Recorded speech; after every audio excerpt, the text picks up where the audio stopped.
Sinusulit ng militar ng US ang kanilang mga operasyon sa Iran. Hindi lang nila winawasak ang mga imbakan ng missile, mga launcher at infrastruktura ng industriya ng depensa ng Iran, kundi sinusubukan din nila ang mga bago at hindi pa nakikitang mga sandata laban sa kanilang kalaban. Tatlong bagong sandata, patikula, ang ginamit na may matinding epekto laban sa mga target ng Iran na malinaw na nagpapakita ng walang kapantay na lakas ng Estados Unidos sa pandaigdigang entablado at ng kanilang matibay na dedikasyon na mag-innovate, palawakin at paunlarin ang kanilang arsenal. Narito ang mas detalyadong pagtingin sa tatlong sandata kasama ang technical na detalye, kakayahan at paano ito nagamit sa Iran. Ang una at marahil pinakakapanapanabik sa tatlo ay ang Precision Strike Missile o PrSM bilang daglat. Nagsimula ang kwento ng missile na ito noong 2016 nang inanunsyo ng mga kumpanyang Lockheed Martin, Boeing at Raytheon ang pagsali nila sa bidding para sa bagong proyekto ng US Army na papalit sa MGM-100 at 40 Army Tactical Missile System o ATACMS. Nasa serbisyo na ang ATACMS missiles mula 1991 at napatunayang mahalaga sa mga labanan tulad ng Operation Desert Storm at Operation Iraqi Freedom. Kamakailan lang, nakita ang mga ito sa digmaan sa pagitan ng Russia at Ukraine, ginamit ng mga puwersa ng Ukraine sa maraming mahahalagang pag-atake laban sa mahahalagang target ng kalaban, tulad ng mga sistema ng depensa sa himpapawid ng Russia at mga pasilidad ng imbakan ng bala.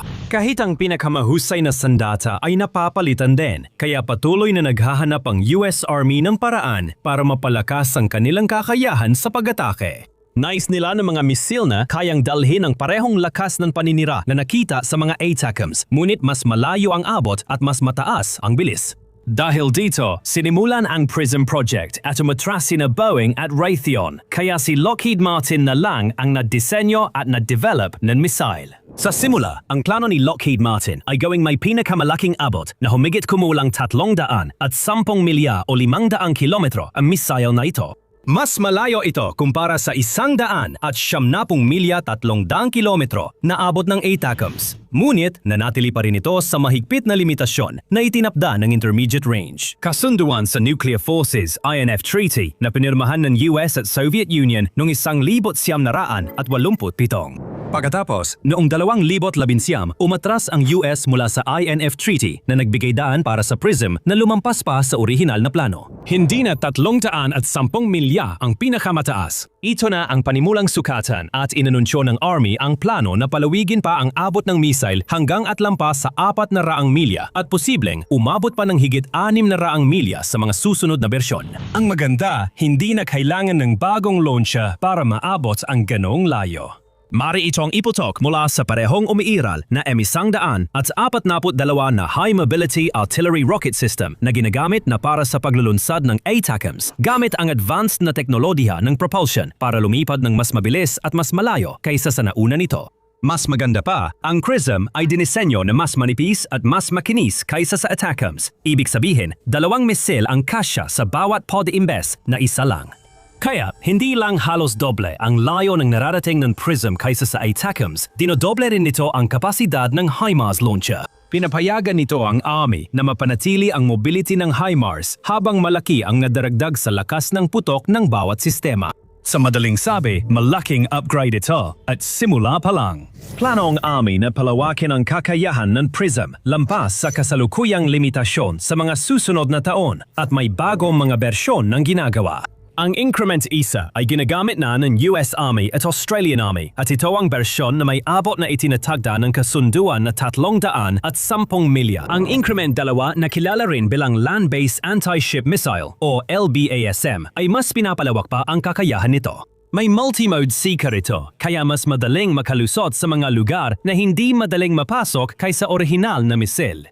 Mas malayo rin ang nararating nito na may tinatayang pinakamalaking abot na hanggang 620 milya o 1,000 kilometro. Bukod pa rito, gaya ng ipinapahiwatig ng pangalan nito, magkakaroon ng kakayahan ng misil na umatake ng mga barko habang ang multimode seeker nito ay magpapapahintulot dito na tamaan ng mga gumagalaw na target, hindi tulad ng Increment 1. Palalawakin ng Increment 3 ang armas na kayang dalhin ng PrSM, malamang magdadagdag ng pampasabog na bala, kakayahan sa submunition at magbubukas ng bagong oportunidad para sa opensibang operasyon.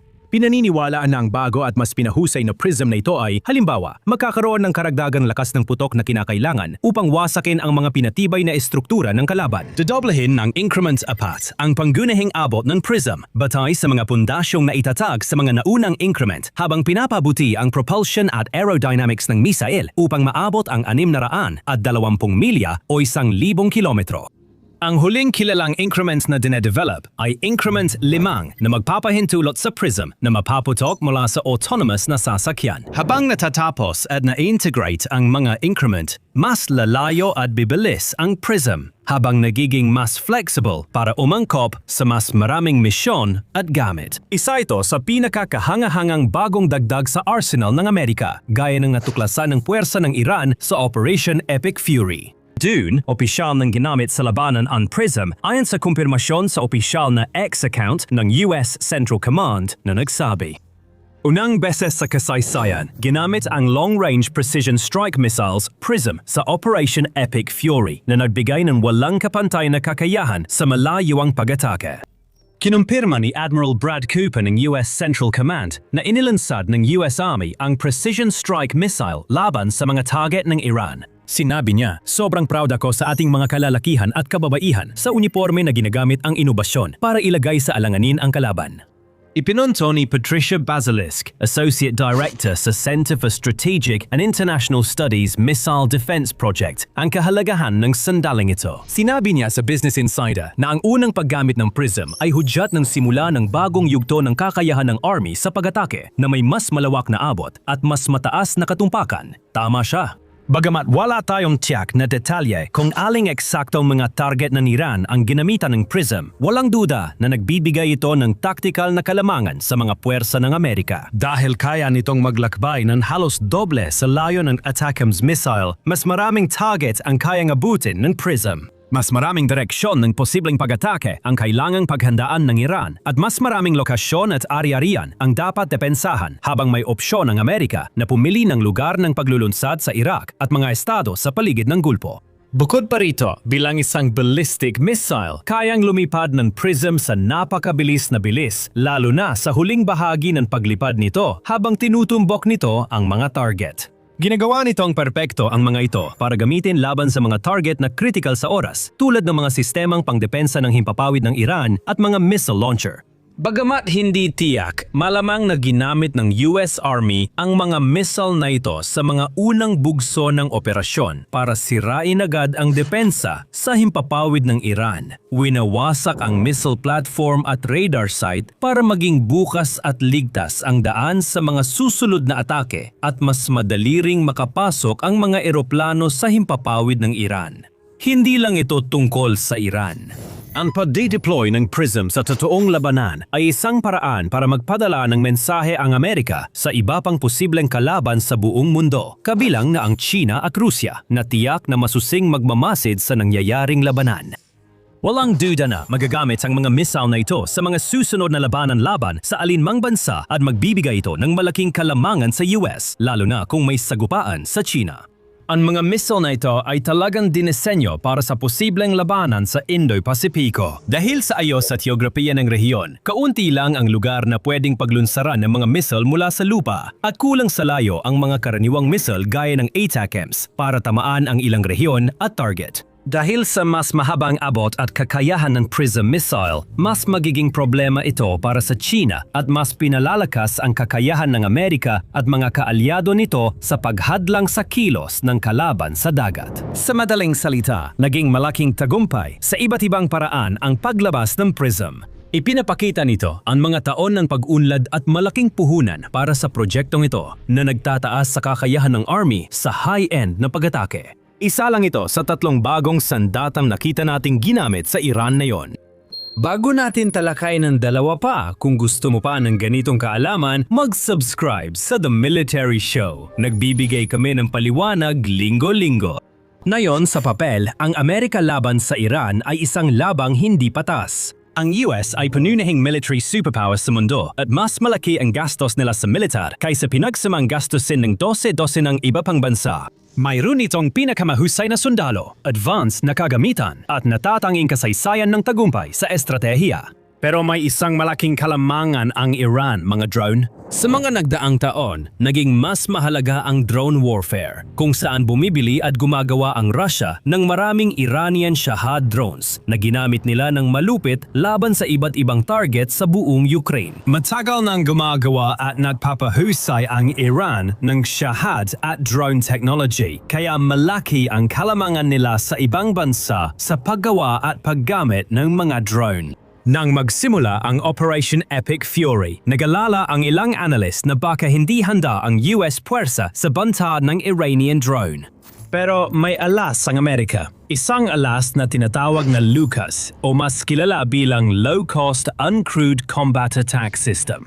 Dinisenyo para sa sandatahang lakas ng Estados Unidos ng SpectreWorks, ang LUCAS ay isang one-way attack drone na nakabase sa teknolohiyang Shahad. Sa isang punto noong 2020, ayon sa mga opisyal ng US, isang drone na Shahad ang nahuli at pinag-aralan ng mga inhinyero ng SpectreWorks. Sinimulan nilang i-reverse engineer ang drone. Kinopya ang ilang bahagi ng disenyo ng Shahad upang makagawa ng katulad na modelo para sa Amerika na ginamit ang teknolohiya ng Iran laban dito. Mabilis ang progreso.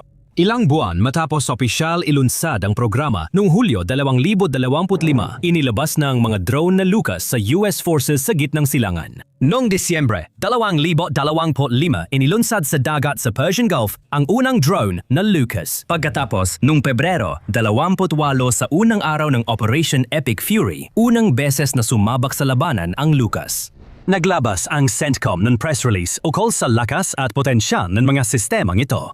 Malawak ang saklaw ng mga drone na LUCAS na ipinakalat ng CENTCOM at dinisenyong gumana ng mag-isa. Maaari silang ilunsad gamit ang catapult, rocket-assisted takeoff at mobile na sistema sa lupa o sasakyan. Sa panayam ng CNN, inamin ng opisyal ng depensa ng US na nakatuon ang militar ng Amerika sa mas malalaki at mahal na sistemang militar na posibleng naglagay sa kanilang mga puwersa sa dehado laban sa mas mura at mas simpleng mga sistema tulad ng kamikaze Shahad drones ng Iran. Sa tulong ni LUCAS, ayon sa mga opisyal, binabago ng US ang laban kontra sa kalaban. Gamit ang parehong murang drone na nagkakahalaga ng $35,000 bawat isa, pinibigyan ng US ang Iran ng sarili nitong gamot, mas mura kaysa sa mga misil at bala. Hindi tinukoy ng mga opisyal kung ilan ang kasalukuyan available na drone ng Amerika, ngunit sinabi nilang marami at may paparating pa. Dahil mura at madaling gawin ang mga ito, at dahil marami ring pondo ang militar ng US, madaling isipin na halos walang katapusang one-way attack drone ang mapuproduce at ipadadala sa tropang Amerikano sa gitnang silangan. Kahit walang eksaktong technical na detalye, sinuri ng mga eksperto ang larawan ng mga drone na LUCAS para matutunan pa ang tungkol dito. Napansin nila agad na may gimbaled camera at mga module para sa satellite connectivity sa may ilong ng drone. Sa teorya, dapat mas maganda ito kaysa sa Iranian Shahad. Ang satellite connectivity ay magpapahintulot sa mga operator ng LUCAS na muling i-assign ang drone habang nasa air tulad ng pag-update ng target o destination at magbibigay daan para makapag-react agad sa pagbabago ng kondisyon ng labanan. Sa hinaharap, maaring suportahan din ng teknolohiyang ito ang mga taktikang pang-swarm na pinapagana ng AI na kinabibilangan ng paggamit ng mga umuusbong na AI technology para magsagawa ng malakihang magkakaugnay na pag-atake gamit ang mga drone. Kahit wala pa ang teknolohiyang ito, kung sapat ang drone ng US, pwede nila itong sabay-sabay ilunsad bilang mga kumpol para malito at malampasan ang depensa at radar systems ng Iran. O kaya ay gumawa ng ligtas na daanan para makalusot ang mas mapanirang sandata gaya ng long-range missile ng US at Israel. Dahil dito, mas mapapadali ng Amerika at mga kaalyado nito ang pag-atake sa pinakamatitibay at pinakamahalagang target sa Iran, gaya ng strategic bunker at nuclear base. Nakakabighani ang irony na malamang hindi magkakaroon ng murang drone ang US na tulad ng LUCAS kung hindi dahil sa Iran. Ang Shahad ay ipinagmamalaki ng Tehran, ngunit kinuha at pinahusay ng US ang teknolohiya at ginamit laban sa orihinal na gumawa nito. Hindi pa tiyak kung gaano kalaking pinsala ang nagawa at magagawa pa ng mga drone na LUCAS sa Iran, pero malaking dagdag ito sa army habang nagiging mas mahalaga ang drone warfare sa mundo. Ang ikatlo at huling bagong sandatang ginamit laban sa Iran ay bagong bersyon ng kilalang Tomahawk missile. Ang BGM-109 Tomahawk Land Attack Missile o TLAM ay isa sa pinakamakapangyarihang mga missile sa buong mundo. Sikat ang all-weather jet-powered subsonic cruise missile na ito dahil kaya nitong lumipad ng lampas 1,000 milya. Hindi lang ito ginagamit ng hukbong dagat ng Estados Unidos, kundi pati na rin ng hukbong dagat ng Australia, hukbong dagat ng Netherlands, at ng British Royal Navy.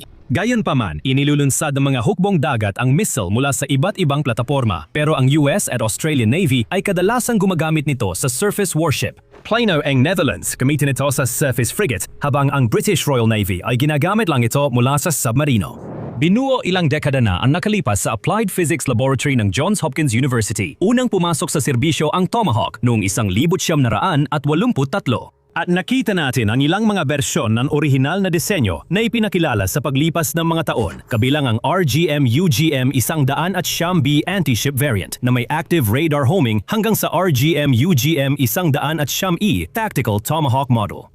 Pero kahit na ang mga bersyon na ito ay madalas na may iba't ibang technical na espesipikasyon at kakayahan, palagi silang may isang bagay na magkakapareho, ang kanilang kulay. Anumang model o variant, ang mga Tomahawk ay karaniwang pinipinturahan ng malabong, kulay abong tono na madalas ding makita sa iba pang sandata at kagamitan ng US Navy. Sinimulan ang Operation Epic Fury at naglabas ang Navy ng mga unang larawan ng labanan na nagpakita ng hindi pa nakikita ng mundo. Isang Tomahawk missile na makintab itim ang pintura, kakaiba sa karaniwang kulay abong disenyo. Batay sa ulat ng militar ng US, ginamit ang bagong bersyon sa mga pag-atakang layong inutralisa ang depensa sa impapawid ng Iran at mga target sa dagat, posibleng kasama ang mga base ng hukbong dagat sa Strait of Hormuz. Kumpirmado ng mga open-source intelligence analyst at mga ahensya ng media na ginamit ang Black Tomahawk sa mga unang bagso ng operasyon. Nagsimulang magbahagi ng teorya ang mga eksperto kung bakit kakaiba ang pintura ng missile. Napansin nila na ang parehong itim na patong ay nakita rin sa isa pang missile sa arsenal ng US Navy, ang AGM-158C Long Range Anti-Ship Missile o LRASM kung tutusin. Pinaniniwalaan na ang makinang na itim na patong na ito ay hindi lang pampaganda. Gumagana ito bilang low observable na patong gamit ang radar-absorbing materials at nagpapababa ng infrared signature para mahirap matukoy ang missile habang lumilipad. Kaya kahit na sa unang tingin ay parang simpleng dagdag lang ito, ang itim na pintura ng mga bagong Tomahawk na missile ay isa talagang seryosong pag-upgrade. Malaki ang posibilidad na pinapabuti nito ang performance ng missile kontra sa mga profile ng paglipad na halos dikit sa ibabaw ng dagat, pinapataas ang kakayahang mabuhay at sansang makaiwas sa pagharang at tamaan ang target. Sa tradisyonal na kulay abong pintura, mahirap pa rin harangin ng radar at air defense ng Iran ang mga Tomahawk, pero mas maaga at eksakto nilang matutukoy ang mga ito, kaya mas may oras silang magplano at tumugon. Pinapalabo ng itim na pintura ang sitwasyon, kaya mas hirap makita ng radar ng Iran ang missile, lalo na kapag lumilipad ito sa dagat. Ang pagpapadala ng Black Tomahawk ay nagpapakita ng estratehikong pagbabago ng US patungo sa mas lihim at mas mabisang cruise missile na kayang lumusot sa matatibay na target sa malayong bahagi ng kalupaan. Posible, halimbawa, na mahalaga ang papel ng gay na ito sa unang bahagi ng gasyon sa pagsira at pagbuwag ng radar network ng Iran na nagpapadali sa mga kasunod na pag-atake ng mga drone at eroplanong kayang lumusot. Malamang hindi alam ng Iran kung ano ang tumama sa kanila. Kahit na malaki ang ginastos ng Iran sa mga radar at sistema ng depensa sa himpapawid, hindi pa rin sila nakapaghanda para sa isang pag-atake ng Tomahawk na napakahirap matukoy, kung saan ang mga makapangyarihang long-range na missile na ito ay lumipad na lampas sa kanilang depensa bago pa sila makapag-react. Kung titingnan sa pangmatagalang panahon, dapat mapabuti ng mga ganitong missile ang tsansa ng Amerika sa pagpigil ng banta sa dagat sa Persian Gulf at iba pang lugar. Ang Black Tomahawk ay mabagsik na banta sa kalaban at patunay ng kakayahan ng US na iangat ang kanilang armas sa pinakamakabago at epektibong paraan. Katulad ng PRISM, ipinapakita rin ito kung paano na-upgrade ng US ang kanilang missile at bala para mapanatili ang operational superiority nang hindi gumagastos ng maraming oras, pera at resources sa paggawa ng bagong launch platform. Ang mga kalaban ng Amerika tulad ng China at Russia ay malamang na gumagawa na rin ng mga paraan upang kontrahin ang mga misail na ito, pati na rin ang iba pang mga bagong sandata na inilabas sa Operation Epic Fury sa ngayon.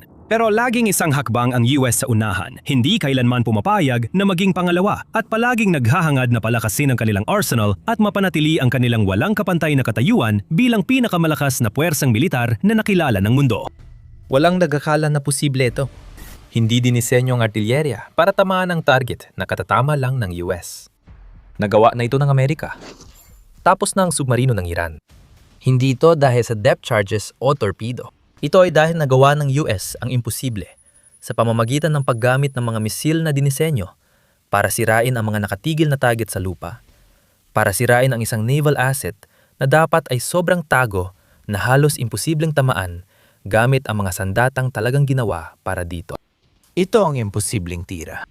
Ngayon, isang Iranian submarino na inakalang ligtas ay lumulubog sa di inaasahang paraan. Ayon sa Warzone, ginagamit ng US ang Army Tactical Missile System o ATACMS para maglunsad ng short-range ballistic missiles laban sa mga sasakyang pandagat ng Iran. May ilang barko nang lumubog dahil sa malikhaing paggamit ng Amerika ng misilang, hindi naman para sa mga barkong pandigma. Ngunit ang pinakatampok na pag-atake ay yung hindi inasahan. Isang misil na hindi tumatama sa gumagalaw na target ang lumubog sa submarino ng Iran. Ipapaliwanag namin kung anong tinamaan ng US at bakit ito mahalaga. Pero bago yon, sagutin muna natin ang unang tanong. Paano? Pagkatapos ng lahat, ang ATACMS ay hindi talaga nila yon para gawin ang ginawa lang nito. Kahanga-hanga ang misil na ito, kaya nito magdala ng blast fragmentation warhead na tumitimbang ng hanggang 500 libra. At sa maximum, naabot na 300 kilometro o 186 milya ang ATACMS, ay isang ballistic missile na mabilis umatake at malakas tumama. Pwedeng iputok ito mula sa HIMARS at M200 at 70 multiple launch rocket system na mga platapormang artilyerya. Ayon sa missile threat, road mobile ang misil dahil sa mga platapormang ito. Hindi naman sinamantala ng US ang pagiging mobile nito sa anumang seryosong paraan, lalo na't wala naman silang mga sundalo sa lupa sa Iran. Malaki ang tsansang ang ATACMS na ginamit para palubugin ang submarino ay pinaputok mula US base sa kaalyadong teritoryo malapit sa Iran. May base ang US sa Kuwait, Qatar, Bahrain at UAE.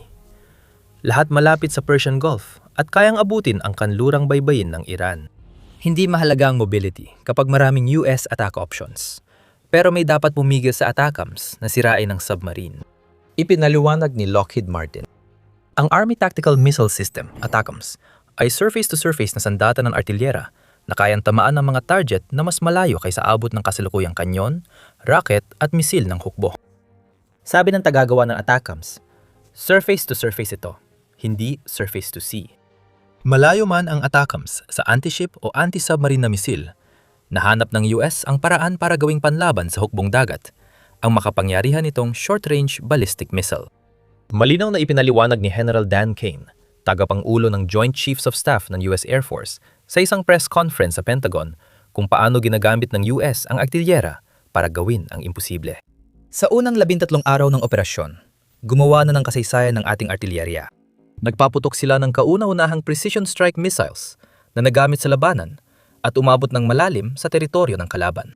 Sabi ni Kane, ginamit nilang ATACMS ng hukbo para palibugin ng maraming barko kabilang ang submarino, sa pamamagitan ng eksaktong pag-atake, determinasyon, walang tigil na pagsasanay, at tiwala sa isa't isa at kanilang mga sistema ng sandata.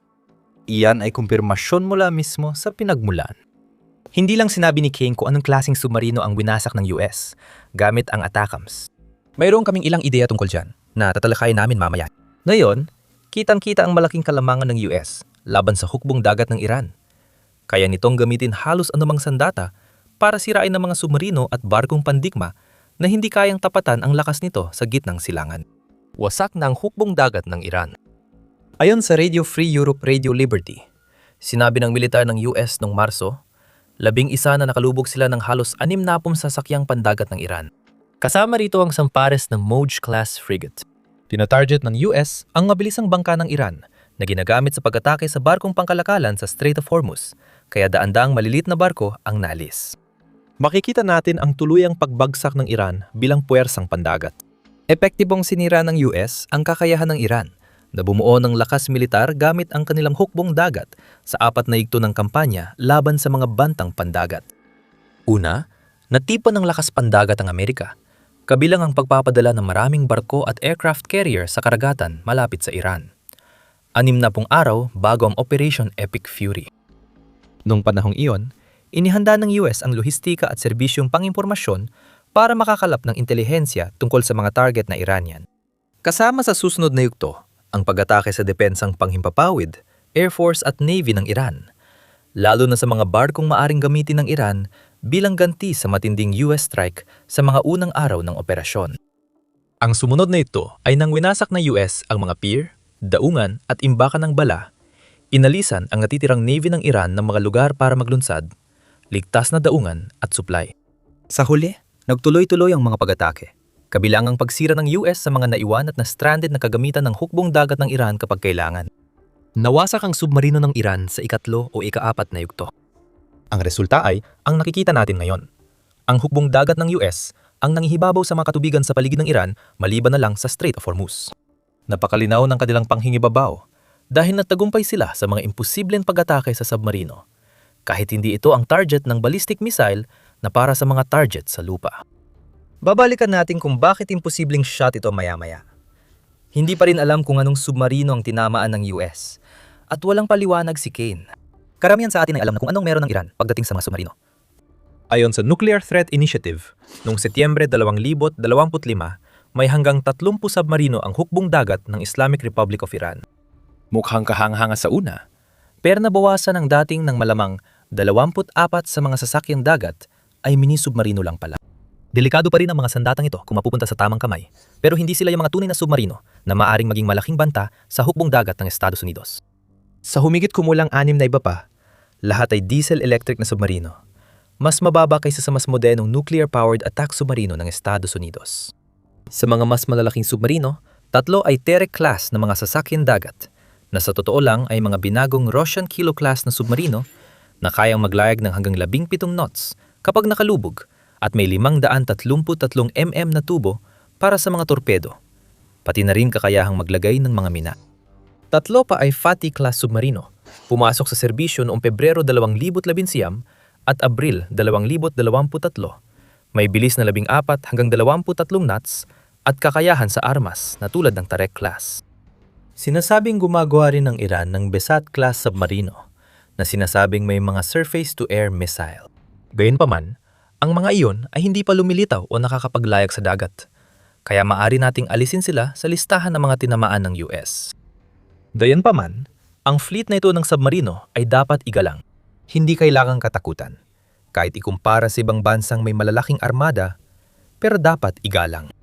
Ang Iran ay nag-upgrade ng lahat ng submarino nila para lagyan ng air-independent propulsion systems na magpapahusay sa kanilang kakayahang manatili sa ilalim ng tubig at maging mas malaking banta sa Persian Gulf. Kinailang ang harapin ng US ang mga submarino. Ipapaliwanag namin ito sa susunod. Pero tanong pa rin, alin sa mga submarinong tinarget ng US sa kanilang pag-atake? Sasagutin namin ang tanong. Pero bago yon, mabilis ang paalala na nanonood ka ng military show. Nayon ng oras para mag-subscribe kung hindi mo pa nagagawa. May 2 posibleng tinamaan ng US gamit ang surface-to-surface ballistic missiles. Una ay ang Ghadir-class submarine, isang mini-submarine, isa sa mga mini-submarine na bumubuo sa karamihan ng submarine fleet ng Iran. May 2,500 at 33 imiming torpedo tubes ang mga submarinong ito, kaya delikado sila. Alam din natin na isa sa kanila ay nawasak ng US, kaya pwede na itong alisin sa pagpipilian. Ayon sa TWZ, isinapubliko ng US Central Command, CENTCOM, ang pag-atake sa isang tila Ghadir-class na minisub. Pero, ginamit ang AGM-100 at 14 Hellfire missile sa pag-atake habang nasa daungan ng submarino. Hindi ang ATACMS sa tumama rito. Imbes, nakakuha tayo ng pahiwatig mula sa video address noong Marso 5 ng pinuno ng CENTCOM na si Admiral Brad Cooper. Sabi ni Cooper, may butas na sa gilid ang pinaka-operasyonal na submarino ng Iran na yon. Hindi sinabi ni Cooper na mini-submarino ito, kaya alam nating Fatih o Tariq-class na submarino ito. Malamang ang tinutukoy ni Cooper ay ang huli. Nalaman natin ito dahil ayon sa satellite image ng Planet Labs, isa sa 3 Tariq-class submarino ng Iran, ay tila lumubog sa Bandar Abbas Naval Base noong Marso 4. Ipinapakita ng mga larawan noong Marso 2 na hindi pa rin nagalaw ang submarino ilang araw bago iyon, kahit pagkatapos ng mga unang pag-atake ng operasyon. Pagkalipas ng 2 araw, lumubog ito. Kinabukasan, sinabi ni Cooper na tinamaan ng US ang pinaka-operasyonal na submarino ng Iran. Nagkaroon ito ng butas sa gilid dahil sa lakas ng tama. Ano ang mga palatandaan? Tila humahantong ang mga ito sa konklusyon ng submarinong tinamaan ng US ay isang Tariq-class na barko na nakadong sa pangunahing base ng hukbong dagat ng Iran na may direktang daan sa Strait of Hormuz. Kaya may ideya na tayo kung anong tinamaan ng US gamit ang kanilang attacks. Mas may saysay na tamaan ng US ang isang full-size na submarino gamit ang surface-to-surface na ballistic missiles kaysa sa mas maliit at madaling ilipat na minisub. Ngunit hindi pa natin napag-uusapan paano nagawa ng US ang tila imposibleng tama na ito, gayong dapat mahirap tamaan ng mga submarino kahit na mga sandatang para sa kanila. Ang submarino sa ilalim ng tubig ay halos di makita mula sa ibabaw, lalo na ng US satellites bago ang ATACMS strike. Oo, diesel ang gamit ng submarino ng Iran, kaya mas maingay at madaling madetect ng sonar kaysa sa nuclear-powered na submarino. Kailangan ng sonar sa barko o submarino. Karaniwan, ang mga sasakyang dagat na naghahanap ng submarino ay may torpedo at underwater missile, kaya hindi na sana kailangan ng US gumamit ng ATACMS laban sa submarino ng Iran. Ano ang nangyari? Baka may manonood na may sagot na. Kung ang tinamaan nga ng US gamit ang ATACMS ay ang Tariq-class na submarino sa Bandar Abbas, nagawa nilang imposibleng pag-ataking ito dahil naging tanga ang rehime ng Iran na iwan ang kanilang submarino na nakadock sa pantalan na abot ng artilyerya ng Amerika. Kayang abutin ng US bases sa Qatar at UAE ang pantalan na yon. Pero iniwan pa rin ng Navy ng Iran ang isa sa kakaunti nilang gumaganang full-size submarino. Tawagin mo mang kumpiyansa o katangahan, isa itong malaking estratehikong pagkakamali ng Iran.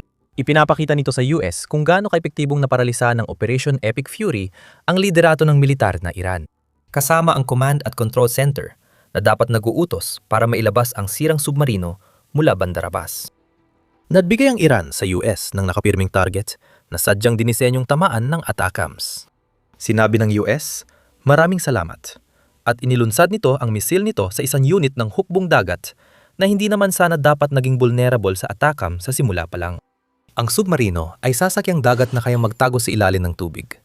Ngunit, iniwan ito ng Iran sa isang pantalan na lantad at abot ng napakarami sa mga sandata ng US. Kahit walang base militar sa ibang bansa, dapat alam ng Iran na sapat ang lakas ng Amerika sa himpapawid para magpadala ng fighter jet o bomber laban sa Bandar Abbas. Napakaraming opsyon ng US para sa pag-ataking ito, kaya pinili nito ang pinakamatapang na paraan para lang mapabagsak ang target na dapat ay imposibleng mangyari. Magaling, rehimen ng Iran. Ito ang tunay na estratehikong kainutilan. Parang pinalabas naming winasak lang ng US ang submarino ng Iran dahil kaya nila. Pero hindi ganoon ang totoo. Ang mga submarino ay dapat maging lehitimong target ng US dahil malaki ang may tutulong nito sa pagpapatigil ng banta ng Iran sa ilalim ng dagat, pati sa kahihiyan ng gumabagsak na rehimen na hinayaang mangyari ang pag-atake. Unang dahilan, winasak ng US ang barkong kayang maglagay ng mina. Sinabi namin na kayang maglagay ng mina ng mga submarino ng Tariq-class na isa sa banta ng Iran sa Strait of Hormuz noong Operation Epic Fury. Ginagawa ng US ang lahat na makakaya nito para maiwasan ang posibilidad na ito. Noong Marso 11, iniulat ng CBC ng Canada na sinabi ng US na nawasak na nila ang 16 na mga barkong naglalatag ng mga mina ng Iran isang araw. Bago iyon, bilang malinaw na palatandaan na kailangan panatilihing malinis ng US ang Strait of Hormuz mula sa mga delikadong sandatang ito. May sa ito. Matagal na nagbata ang Iran na haharangan ng daan ng tubig na dinadaanan ng 20% ng langis sa mundo, na posibleng magpataas ng presyo hanggang $200 kada bariles. Ayon sa New York Times, 17 barkong pangkalakal na ang tinamaan sa Strait of Hormuz. Kung may dadagdag pang mina, lalala ang problema sa pandaigdigang ekonomiya. Kung ang mga minang yon ay ilalagay ng isang submarino na maaring hindi matukoy habang dumadaan sa kipot, mas lalo itong magiging malaking problema. Ang pagsira sa Tariq-class submarino sa Bandar Abbas ay may praktikal na layunin sa ganitong konteksto. Kung pag-uusapan ang mga barkong pangkalakal, ang pagsira sa mga submarino ng Iran, at maaari nating isama ang minisub na winasak ng US, ay nangangahulugan din na hindi na makakapagbanta ng direkta ang mga sasakyang ito sa mga barkong dumadaan sa Strait of Hormuz. Walang gamit ang mga barkong pangkalakal para matukoy ang mga nakatagong submarino. Bukod sa banta ng mina, ang mga submarino ng Iran ay may torpedo na pwedeng iputok sa mga barkong dumadaan sa kipot na hinaharang ng Iran. Hindi natin masasabing imposible ito para sa Iran. Napatunayan ng handa silang umatake sa mga barkong ito at ilang ulit nilang sinabi na sarado ang daanan sa kipot. Ilang barko lang ang pinayagang makadaan ayon sa ulat ng Al Jazeera at pinapatakbo ito ng mga bansa tulad ng Sina, Pakistan at India. Sarado ang Strait of Hormuz para sa karamihan ng mundo at may armas ang mga submarino ng Iran na pangatake. Matinding takot ang nadarama ng mga kapitan ng barkong pangkalakal kaya hindi na sila sumugal tumawid kahit may kasamang barkong pandigma o suporta sa impapawid. Kaya tinatanggal ng US ang isang banta sa sitwasyon. Kung may butas ang pangunahing submarino GK Iran, hindi na nito mapipinsala ang mga barkong pangkalakal. Hindi rin ito kayang sakta ng mga barkong pandigma ng Amerika. Huwag kalimutan na may mga aircraft carrier at barkong pandigma ang US sa Persian Gulf. Ayon sa The National Interest, kayang palihim na lumapit ng Ghadir-class submarino ng Iran sa aircraft carrier at umatake gamit ang torpedo o anti-ship missile. Binabawasan ng Forbes ang bigat ng pahayag na yon sa isang artikulo noong Pebrero 27, kung saan sinasabi nitong wala ang Iran ng sapat na lakas upang palubugin ng isang American supercarrier. Tiyak na makakapanira ang isa sa kanilang submarino at ang propagandang tagumpay nito ay magpapahina sa pahayag ng US na halos nawasak na nila ang hukbong dagat ng Iran. Ang Strait of Hormuz ang tiyak na pangunahing prioridad kapag tinutugunan ng puwersa ng submarino ng Iran. Ang pagprotekta sa mga barkong pandigma na mahalaga sa kakayahan ng Amerika na ipagpatuloy ang mga pag-atake sa kalupaan ng Iran ay dagdag na benepisyo. Isipin ko ano mangyayari kung ayusin ng Iran ang nasirang submarino nila. Ang mga pagkukumpuning yon ay mga kailangan na ilagay ng Iran ang isang nasirang submarino sa isang base na sapat ang laki para magkasya ang barko at may mga pasilidad na kailangan para maisagawa ang pagkukumpune. Magastos ang simpleng pagpapanatili ng submarino, kaya maaring hindi prioridad ng rehimeng abala sa kaguluhan ng pagkumpuni ng sobrang sirang submarino na may butas sa gilid. At oo nga pala, ang pagkukumpuni ng isang submarino ay nagdudulot lang ng parehong problema na siyang dahilan kung bakit napasok sa gulo ang Iran sa simula pa lang. Kailangang nakahinto ang submarinong yon sa isang base ng hukbong dagat kung saan man. Hindi ito pwedeng nakalubog habang kinukumpuni. Magagawa ng US na pumili kung paano atakihin ang nakatigil na target, kaya posibleng mas marami at mahirap hulihing tira kung susubukan ng Iran ayusin ito. Alam mo ba kung anong talagang nakakainis sa rehime ng Iran? Habang lumunubog ang mga submarino ng Iran dahil sa mga nakamamatay na tama ng US, gamit ang mga sandatang hindi naman dapat ginagamit laban sa mga submarino, ipinapakita ng US at ng mga submarino nito sa Iran kung paano ito dapat gawin. Noong Marso 4 kinumpirma ni Pete Hegseth, kalihim ng digmaan ng US, na lumubog ang barkong pandigma ng Iran dahil sa submarino ng Amerika sa Indian Ocean. Ang barkong yon, nasabi ni Hegseth, ay tahimik na lumubog, ay kinumpirmang Iris Dana. Hindi bababa sa 84 na tripulante ng barkong pandigma ang namatay sa pag-atake ng submarino ng Amerika. Kaya nawalan ang hukbong dagat ng Iran ng mga bihasang takuhan at isa na ngamang barko. Kung hindi yan ang perpektong patunay ng agwat ng US at Iran sa Operasyong Epic Fury, hindi na namin alam kung ano pa. Sumisira ng mga barkong pandigma ng Iran ang mga submarino ng Amerika, kahit libo-libong milya ang layo nila sa kanilang bayan. Pero ang mga submarino ng Iran ay hindi man lang makalabas ng pantalan bago pa sila mapatumba ng mga imposibleng tira, gamit ang mga sandatang hindi naman talaga dinisenyo para sirain ang mga barko. Ito ang pamamayani ng Amerika. Ganito ang naging kwento ng digmaan, simula nang inilunsad ang Operation Epic Fury. Tinalakay namin sa video kung paano hinarap ng Amerika ang dapat sanay bantang mula sa ilalim ng dagat. 1, 2, 3, 4, 5. Hindi si Lou Bega ang kararating lang. 5 malaking strike ang sunod-sunod na inilunsad ng Iran. Nawasak ng rehimen. Bawat pangunahing gamit militar ng Iran ay nawasak na. May nagawa ang US laban sa Iran na parang imposibleng mangyari at tinapos pa nila ito sa pag-atake sa isang mahalagang teritoryo na posibleng maging base ng paglusob sa lupa. Magsimula tayo sa mahalagang teritoryong yon, ang isla ng Karg. Noong Marso 12, iniulat na naglunsad ang US ng malawakang pag-atake sa isla ng Karg, 24 na kilometro o 15 milya mula sa baybayin ng Iran. Mahalaga ang islang iyon sa industriya ng langis ng Iran. Pero hindi pa tina-target ng US ang infrastruktura ng langis doon. Pinatag ng mapaminsalang mga pag-atake ng Amerika ang mga pasilidad militar sa isla. Ayon sa ulat ng BBC, tinarget ng US ang mahigit 70 magkakahiwalay na target, kabilang ang bangkay ng misil, imbakan ng naval mine, depensa sa himpapawid, helicopter hangar at paliparan control tower. Ibig sabihin nito, tuluyang walang silbi ang Kharg Island sa militar at hindi natuwa ang Iran dito.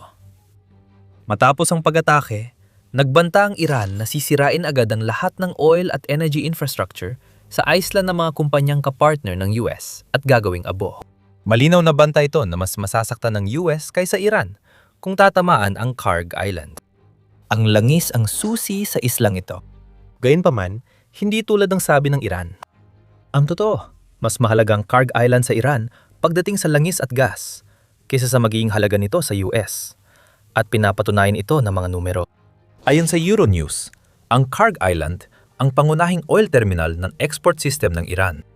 Mga 70% ng krudong langis na ine-export ng bansa ay umalis mula sa Iran sa pamamagitan ng islang ito, kung saan dumadaan ang lahat ng ito sa Strait of Hormuz, papunta sa mga bansang kliyente tulad ng China at iba pang mamimili sa Asia. Tandaan mo ang Strait of Hormuz. Isa sa 5 malaking opensiba ng US ang ginagawa nila doon. Pinapayagan ng Kharg Island ang pagkakarga ng 1.3 hanggang 1.6 milyong bariles ng krudo araw-araw kapag nasa rurok ng operasyon nito. At kailangan ito ng Iran dahil nag-aalok ito ng malalalim na daungan na nagpapahintulot sa mga super carrier na magkarga ng lanis na yon. Hindi magagamit ng mga carrier ang karamihan sa pantalan ng mainland Iran dahil mababaw ang tubig. Ayon sa BBC, mahalagang langis at gas sa bumabagsak na ekonomiya ng Iran. Kontrolado ng rehimen ng bansa ang mahigit 10% ng napatunayang reserba ng langis sa mundo at 15% ng reserbang gas nito. Ang enerhiya lang ang industriya na tunay na nakakatulong sa Iran, habang pasa nito ang mabibigat na parusa na humahadlang sa kalakalan sa ibang larangan. Patuloy na tumataas ang kita ng Iran sa langis nitong mga taon. Ayon sa Tehran Times, umabot sa $46 bilyong ang kita sa langis. Noong 2024, tumaas ng 14% o $5.6 bilyong kumpara sa 2023. Kung 70% ng lanis ng Iran ay dumadaan sa Kharg Island bago i-export, malinaw na ang pag-atake doon ay kayang pabagsakin ang ekonomiya ng Iran. At ito ay isang ekonomiya na hindi naman talaga magandang kalagayan, kahit bago pa inilunsad ng US ang Operation Epic Fury. Ayon sa ulat ng BBC, bumagsak ng 5% ang halaga ng pera ng Iran laban sa US dollar mula Mayo 2018. Ang kalagayan ng ekonomiya ng Iran ang siyang nagpasimula ng mga protesta noong huling bahagi ng Disyembre at Enero, na sa huli ay nauwi sa digmaan na nasasaksihan natin ngayon. Hindi kayang tiisin ng rehimen ng Iran na mawalan ng mga pasilidad ng langis sa isla ng Kharg. Hindi pa. Kasi militar muna ang target ng Estados Unidos sa unang atake. Ipinapahiwatig ng unang bugso na bukas pa rin ang opsyon ng Estados Unidos. Nagbigay ng babala ang Amerika sa pamamagitan ng mga paunang pag-atake nito. Winasak ang lahat ng meron ng Iran na maaring magprotekta sa isla ng Kharg sa proseso. Sunod, ang mga pasilidad ng langis na pabirong sinabi ni Pangulong Donald Trump na pwedeng tamaan pa ng Amerika ng ilang beses para lang sa katuwaan. Hindi biro para sa Iran ang sitwasyon. Alam nilang kontrolado ng Amerika ang isla ng Kharg at maaring umatake ulit anumang oras para putulin ang supply ng langis ng Iran. Maaring maapektuhan din ng pag-atake sa isla ng Kharg ang posisyon ng Iran sa Strait of Hormuz. Ngayon, talakayin natin ang pangalawa sa 5 malalaking bagay. Ang winasak na kakayahang militar ng Iran. Simula nang ilunsad ng Amerika ang Operation Epic Fury at ng Israel ang Operation Roaring Lion, sinira na nila ang mga pasilidad militar ng Iran. Nagsisisimula yan sa pamunuan ng bansa. Noong Pebrero 28, unang araw ng Operation Epic Fury, idineklara ni Trump na 48 lider militar at politika ng Iran, kabilang ang dating pinakamataas na pinuno ng Iran na si Ali Khomeini, ang napatay. Marami pang sumunod habang binabayo ng Amerika at Israel ang pamunuan ng Iran, na nagdulot ng kaguluhan sa tugon militar ng Iran. Nakakatakot basahin ang mga numero para sa natitirang rehimen ng Iran. Ayon sa Institute for the Study of War, sinabi ng Israel na hanggang 80% ng air defenses ng Iran ang napabagsak ng kanilang airstrike. Ayon sa Israeli Defense Forces, IDF, nawasak nila ang halos 70% ng missile launcher ng Iran. Nawala sa Iran ang isa sa pinakamalaking banta laban sa Allied Forces na araw-araw nagpapakawala ng matinding putok sa kanilang teritoryo. Ang pagkawala ng karamihan sa kanilang air defenses ay nangangahulugan na wala nang magagawa ang Iran laban sa pagtatatag ng US ng air superiority sa kanilang pangunahing lupain. Dahil dito, nagdala ang US ng non-stealth bomber at attack aircraft sa labanan, tulad ng mga B-1, B-52 at A-10 Warthog sa Iran. Kahit may banta pa mula sa ilang air defense unit ng Iran, ang pagka-down ng 80% ng kanilang network ay nagpapadali para sa US at Israel na magdagdag ng air power sa operasyon nila. Mahalaga ito para mapanatili ang air power matapos ang unang shock and awe ng mga atake, na tumutukoy rin sa isa pa sa 5 pinakamahalagang salik. Ibig sabihin, napipilitang harapin ng Iran ang sunod-sunod na pag-atake. Kapag maraming air defenses ang natatanggal, ibig sabihin mas nagiging mahina ang natitirang air defenses ng bansa. Sa bawat pag-atake sa bahaging ito ng militar ng Iran, mas dumarami ang oportunidad para sa mga bomber at attack aircraft na tuparin ang kanilang misyon. Sunod ay ang missile launcher. Ayon sa IDF, 70% nito ay nawasak na, at nakita natin ang epekto nito sa paggamit ng ballistic missiles ng Iran. Patuloy na bumababa ang inilulunsad na missile ng Iran mula nang magsimula ang labanan, ayon sa IDF na iniulat ng Times of Israel. Nagpakawala ang Iran ng 90 missile sa Israel sa unang araw ng digmaan at 60 na lang kinabukasan. Halos 1 linggo matapos noon, nagpakawala ang Iran ng 20 missile araw-araw. Pero ngayon, mas kaunti na ang inilulunsad nila. Ang mga nasirang launcher ang pangunahing dahilan ng pagkawala ng lakas ng putok, at ito ay isang malaking dagok para sa Iran. May dahilan kung bakit nag-ipon ang bansa ng mahigit 2,000 short-range ballistic missile bago ang bigmaan at balak pang dagdagan. Plano nilang gumamit ng dagsa ng mga missile para wasakin ang Israel at ang US. Pero di na kaya ng Iran na yon. Halos di na ito makapagpakawala ng missile gaya ng plano. Lalong lumala ang problema dahil sa mga pag-atake sa mga drone launch site ng Iran na nagdulot ng 75% ang pagbaba sa drone launches kumpara sa unang araw ng Operation Epic Fury, ayon kay US Secretary of War Pete Hegseth. Nakatuon ang doktrina ng militar ng Iran sa paggamit ng ganitong sandata. Naparalisa ito sa opensiba at depensiba sa lupa. Mas lumala ang sitwasyon dahil ang ikatlo sa 5 pangunahing salik ay nag-iwan din sa Iran na halos walang kakayahan sa dagat. Bago natin talakayin, kung gusto mo ng ganitong kaalaman, mag-subscribe ka sa Military Show. Ipinapaliwanag namin ito ng ganito araw-araw. Ngayon, ang hukbong dagat ng Iran. Hindi maganda ang sitwasyon. Noong Marso 16, iniulat ni Admiral Brad Cooper, na commander ng US Central Command o CENTCOM, na sinira o napinsala ng US ang mahigit 100 barkong pandagat ng Iran. Malaking tagumpay yon, lalo na't ayon sa global firepower, may 109 na sasakyang pandagat ang hukbong dagat ng Iran bago ang Operation Epic Fury.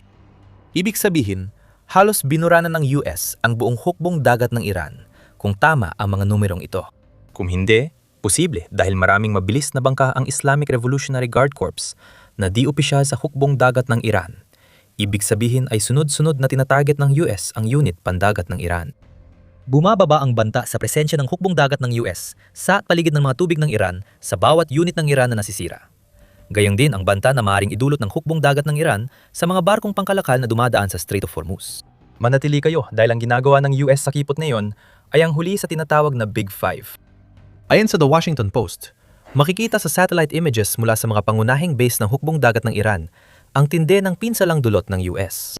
Sa Bandar Abbas, isa sa pinakamalaking daungan ng Iran at mahalagang bahagi ng estratehiya ng bansa sa Strait of Hormuz, may nasusunog na barkong pandigma at tila may lumubog ng submarino ng Iran.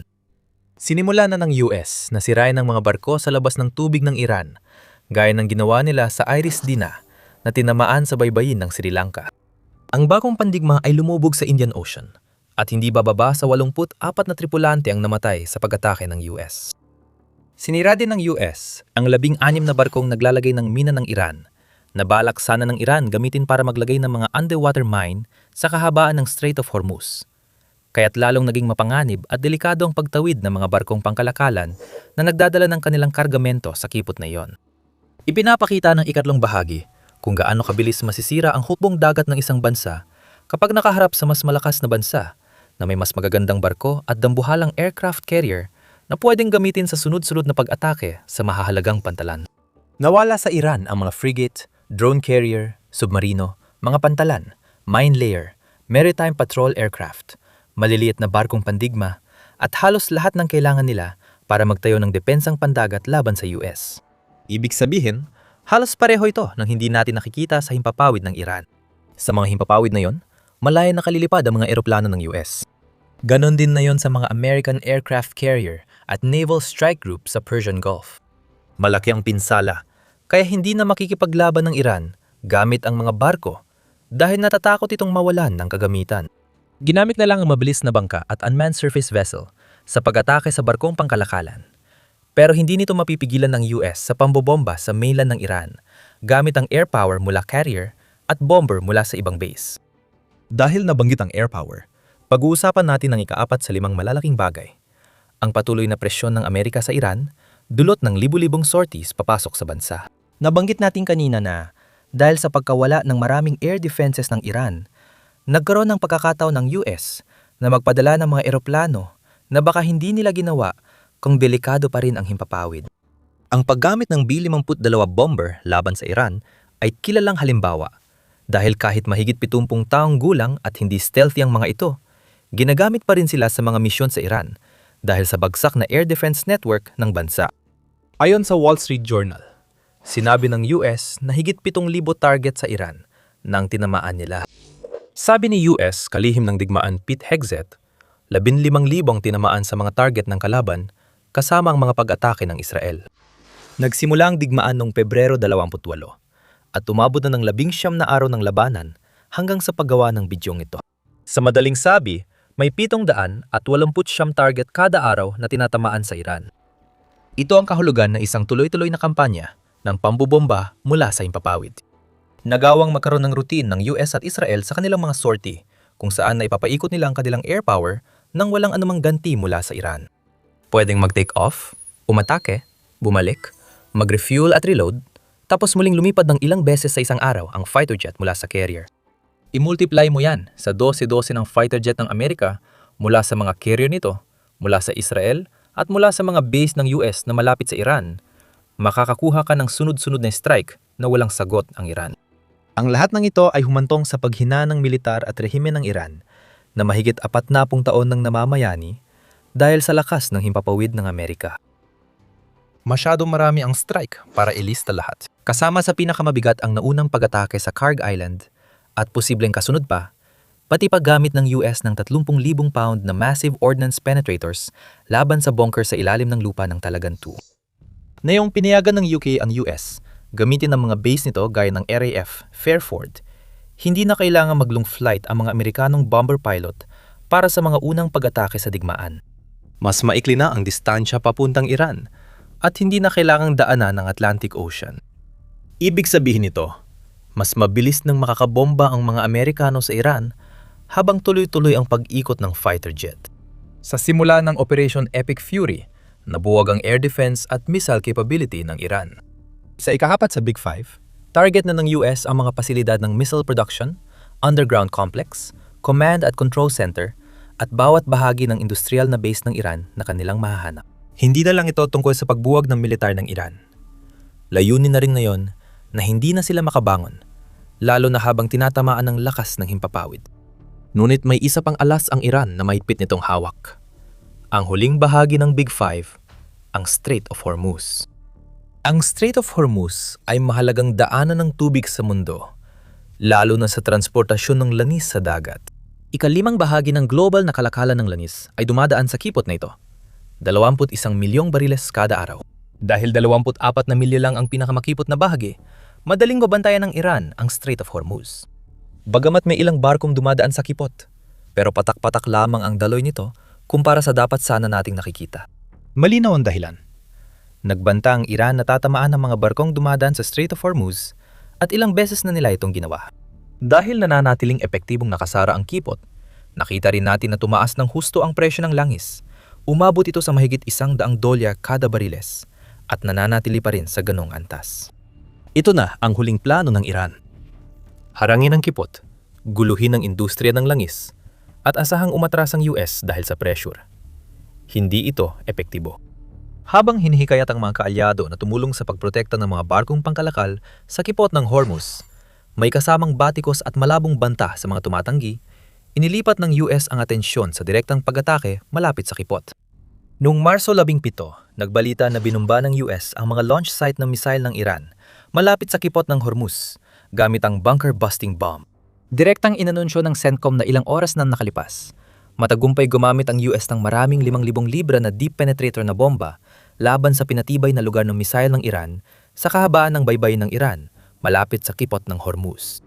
Bagaman maaaring mukhang isa na namang serya ng pag-atake ito laban sa mga lugar ng paglulunsad ng misail ng Iran, ang mga partikular na pag-ataking ito ay nakatuon sa pagpigil sa mga anti-ship cruise missile na maaaring ilunsad ng Iran mula sa pagtutok sa mga barkong pangkalakalan sa kipot. Matapos wasakin ng US ang militar at pamunuan ng Iran at magbanta sa ekonomiya nito, aktibo na nilang pinoprotektahan ang isa sa pinakamahalagang daanan ng tubig sa mundo. At maaring may paparating pa. Ipinapadala rin ng US ang ika-31 Marine Expeditionary Unit sa gitnang silangan. Ang unit na yon, na binubuo ng humigit kumulang 2,000 at 200 US Marines, kasamang mga kagamitan tulad ng amphibious assault vessels, ay inaasahang darating sa katapusan ng Marso.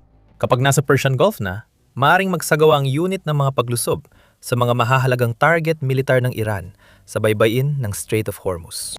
Ang mga daungan at missile launch sites na dati ng binumba ay maaaring tuluyang sakupin na magbibigay daan sa US na lumikha ng isang uri ng buffer kung saan maaari nilang ilagay ang mga air defense kaya't mababawasan ang banta ng Iran sa kipot mula sa mas malalim na bahagi ng kanilang mainland. Kapag sumama ang ibang bansa sa US sa pagtatanggol ng kipot, gaya ng balak ng Pransya kapag kumalma na ang sitwasyon, mawawala sa Iran ang huling alas nito. Layunin ng naghihinang rehimen ng Iran na pigilan ng oil price shock ang mga plano ng US. Imbes na sumuko, pinakawalan ng US ang ika-5 sa Big Five sa kipot ng Hormuz at posibleng may iba pa silang plano. Sunod-sunod na, dagok ang sumira sa Iran. Pinapakita ng Big Five na hawak ng US ang lahat ng baraha sa Operation Epic Fury. Para naman sa Iran, ang kanilang estrukturang militar, pati na rin ang kanilang rehimen ay lalong humihina araw-araw.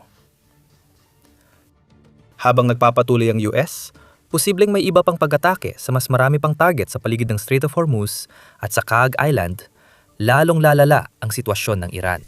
Nilugmok ng US Air Force at US Navy ang Iran. Lubusang wasak ang estrukturang militar ng bansa at hindi rin maganda ang kalagayan ng pamunuan nito. Naghahanda ng US para sa huling dagok. Kailangang may aksyon sa enriched uranium ng Iran. Maaring solusyon ang Delta Force. Mukhang magsisimula na ang paglusob sa lupa at gagawin ng US sa Iran ang isang bagay na hindi pa nila nagagawa noon. Handa ng lahat. Kung mananatili kayo, ipapaliwanag namin kung paano makakapasok ang Delta Force at makukuha ang enriched uranium ng Iran nang hindi nila alam. Pero kung babalikan natin ang mga paghahanda, ang militar ng Iran ay anino na lang ng dati nitong lakas. At ito ay dahil sa matinding pinsalang idinulot ng US sa bansa sa pamamagitan ng walang tigil na araw-araw na airstrikes na wala namang panlaban ng Iran. Napakasama na ipinapakita ng mga bilang para sa nalalabi sa rehimen ng Iran. Sinabi nating natitira dahil may mga mahalagang tao sa rehimen na patay ng mga airstrike. Pinakamahalaga sa kanila si dating kataas-taasang pinuno Ali Khomeini na namatay sa unang bugso ng mga pag-atake na nagpasimula ng Operation Epic Fury at Roaring Lion. At hindi lang siya, patay na rin ang pinuno ng militar ng Iran na si Brigadier General Mohammad Shirazi at ang kalihim ng kataas-taasang pambansang konseho ng seguridad ng Iran, Ali Larijani. Napatay sa mga pag-atake ang Ministro ng Depensa, Aziz Nazizadeh, Kumander ng Islamic Revolutionary Guard Corps na si General Mohammed Pakpur at hepe ng sandatahang lakas ng Iran, Major General Abdul Rahim Musavi. Iyan ay maliit na bahagi lang. Sa kabuuan, mahigit 1,100 tauhan ng militar ng Iran ang napatay sa US airstrike ayon sa Wall Street Journal. Ayon sa journal, nagsagawa ang US ng 6,000 at 500 combat mission sa Iran at tinarget ang mahigit 7,000 target sa bansa. Sabi ni US kalihim ng digmaan Pete Hegseth, tinatayang 15,000 ang mga target na tinamaan, kasama ang mga pag-atake ng Israel. Ayon sa US, higit 100 barkong pandigma at sasakyang pandagat ng Iran, pati na marami sa ballistic missile at drone launch site nito, ang napabagsak. Tahasan itong pagwasak gamit ang lakas ng himpapawid na di alam ng Iran at maaring higit pa rito. Maaring higit pa sa pagwasak sa infrastrukturang militar ng Iran ang ipinakita ng US noong Operation Epic Fury. Maaring paghahanda ito para sa mas malaking bagay. Isang panlupang pagsalakay sa Iran habang inilipat ng US ang atensyon sa matagal na nilang gustong makuha, ang naipong enriched uranium ng Iran. At para makuha ang uranium na yon, at sa gayon ay tanggalan ng kakayahan ang natitirang bahagi ng rehimen ng Iran na makabuo ng mga sandatang nuklear, maaring naghahanda ang US na ipadala ang Delta Force. Ayon sa ulat ng Telegraph noong Marso 17, may misyon na posibleng magtapos sa digmaan. Magpapadala ang US ng tinawag ng pahayagan ng mga nuclear commando upang kontrolin ang mga pasilidad nuklear ng Iran. Napakalaki ng panganib sa misyon na ito at kailangan ng matinding kooperasyon ng US at Israeli Special Forces. Gayunpaman, napatunayan na ng dalawa kamakailan na kaya nila ang ganitong trabaho. Noong 2024 sa huling buwan ng pamumuno ni Bashar al-Assad, sinalakay at winasak ng Israeli Special Forces ang isang bunker ng misil sa ilalim ng lupa na pinundohan ng Iran sa Syria gamit ang mga pampasabog. 2.5 oras lang ang kinailangan nila para matapos ang trabaho. Tungkol naman sa US, nakita natin kung gaano kahusay ang kanilang mga Special Forces operatives nang mahuli nila si Nicolas Maduro sa mismong harap ng kanyang mga bodyguard. Ang pagpasok ay hindi magiging problema, pero gaya ng malalaman mo mamaya, marami pang ibang bagay bukod sa pagpasok ang kailangan sa isang misyon na ganito. Kung katanungin, sulit ba talaga ang isang Special Forces na misyon? Batay sa mga sinabi ni Pangulong Donald Trump sa unang araw ng Operation Epic Fury, malinaw na prioridad ng US ang pagpigil sa kakayahang nuklear ng Iran. Ayon kay Trump, pulisya ng US, lalo ng kanyang administrasyon, na hinding-hindi maaring magkaroon ng sandatang nuklear ang teroristang rehimeng ito. Uulitin ko, hinding-hindi sila maaring magkaroon ng sandatang nuklear. Ang Operation Midnight Hammer ng US at Israel na tinarget ang 3 pasilidad nuklear ng Iran noong 2025 ay hindi napigilan ang mga ambisyon nuklear ng Iran. Para kay Trump, patuloy pa rin daw tinutulak ng Iran ang paggawa ng sandatang nuklear, kaya dapat itong pigilan. Alam ng Iran na mahalagang alas ang enriched uranium nila sa sigalot na ito. Noong Marso 15, sinabi ni Abbas Araghchi, Foreign Minister ng Iran, sa CBS Face the Nation, "Nag-alok ako na handa kaming i-dilute o i-downblend ang mga enriched material sa mas mababang porsyento. Kaya iyon ay isang malaking alok at konsesyon. Ang problema doon, pwedeng baliktarin ang dilution at maitago ang enrichment, lalo na kung isipin mo yon. Tinataya ng International Atomic Energy Agency na merong 400 at 40.7 kilo o humigit kumulang 700 at 72 libra ng uranium na na-enrich ang Iran. Hanggang 60% ng U-200 at 35 ang eksplosibong uranium isotope na ginagamit sa mga sandatang nuclear. Bagong Operation Midnight Hammer, hindi seryoso ang tingin sa Iran. Ang rehimen ay nag-enrich ng uranium na malinaw ang layunin na makarating sa puntong kaya na nitong gumawa ng nuclear bomb. Kahit may mga pahayag na i-dilute ito, may enriched uranium, centrifuge, dokumento, lokal na kaalaman, at kagamitan pa rin ng Iran na ginagamit sa paggawa ng bahagi ng sandatang nuclear. Ipinapakita nito ang malinaw na panganib. Mag-iingat ang US dahil ang pagpayag sa Iran na manatili ang mga materyales ay maaring magbigay dito ng kakayahang muling simulan agad ang programang nuclear kung hindi ito makontrol o masira sa Operation Epic Fury. Iyan ang posibleng kalabasa ng operasyong posibleng pinaplano ngayon ng US. Mukhang lalong nagiging posible ang pagpapadala ng mga sundalo sa lupa at malamang na ang Delta Force ang papasok para kontrolin ang mga nuclear site ng Iran. Pero bago gumalaw ang Delta Force, may dapat munang gawin. Mahalaga sa gawain niyon, matukoy kung saan itinatago ng Iran ang enriched uranium. Mukhang ang mga underground nuclear sites na tinamaan sa Operation Midnight Hammer ay tila tinamaan muli ng mga bunker-busting bomb sa Operation Epic Fury. Ayon sa The Economist, sa artikulo nito noong Marso, 11 tungkol sa kailangang gawin ng US Special Forces bago ang isang raid, maaring mas komplikado pa roon ang pagtukoy kung saan itinago ng Iran ang kanilang highly enriched uranium. Oo, posibleng nasa underground bunker pa rin ng uranium sa Fordo, Natanz at Isfahan. Pero malalaki at dati nang nasira ang mga bunker na ito. Hindi tiyak kung saan nakaimbak ang uranium ng Iran, kung ipagpapalagay na nasa mga underground facility pa rin ito. Kailangan maging handa ang Delta Force sa search operation na malamang hahantong sa labanan habang hinahanap ang mga taguan. Kung nahanap ng Delta Force ang hinahanap nila, kailangan pa rin nila itong bantayan. Halimbawa, ang Isfahan ay nasa 500 kilometro o 300 at 10 milya papaloob sa kalupaan. Kayang abuting ng mga helicopter mula sa US warships sa Persian Gulf. Pero dahil malayo, dapat planuhin ang refueling at oras ng pagpapadala ng tropa para suportahan ng US Special Forces kapag nakuha ang bunker. Maaring sakupin ng mga puwersa ng US ang isang paliparan ng Iran, tulad ng Badr Air Base, na nasa 10 kilometro o 6.2 milya lang mula sa Isfahan. Pero mangangahulugan yon ng mas maraming sundalo sa lupa para suportahan ang operasyon sa pagkuha ng mga nuclear asset ng Iran. Kakailanganin ng US ng malaking battle group, mga 1,000 sundalo, para tiyakin ang perimetro ng seguridad sa paligid ng bawat nuclear sites. Kailangan din ng tuloy-tuloy na air cover, surveillance, at supply ng aerial refueling tankers para mapanatili ang air asset na magprotekta sa mga sundalo sa lupa. At yon ay para lang sa isang site. Ang gagawin ng US dito ang magiging pinakamalaking special forces operation sa kasaysayan. Hindi lang sa Iran, kundi sa buong mundo. Bago tayo lumalim sa kung ano talagang ibig sabihin nito, pinapanood mo ang The Military Show. Kung hindi ka pa nakakapag-subscribe, na yun na ang tamang panahon para pindutin ang button para hindi mo mamiss ang alinman sa aming mga video. Ipagpalagay nating prioridad nga ng US ang pagsakop sa mga nuclear asset ng Iran. Sabi ng Wall Street Journal, may mga elite team ang US na sinanay para humawak at magalis ng radioactive na material mula sa conflict zone. Napakadelikado ng sumubok ng ganitong hakbang sa isang aktibong war zone kung saan araw-araw binubomba mula sa impapawid ang mga target. Ibig sabihin din nito, hindi na kailangang panatiling ganap na hawak ng US Special Forces ang mga nuclear bunker ng Iran. Kung maayos nilang mapaplano ang kanilang operasyon, magiging parang pasok, siguraduhin ang lugar, alisin ang uranium, sirain ang lahat ng maaring gamitin ng Iran para gumawa pa, at pagkatapos ay umalis agad. Simple lang sa papel. Pero mahirap ang operasyon.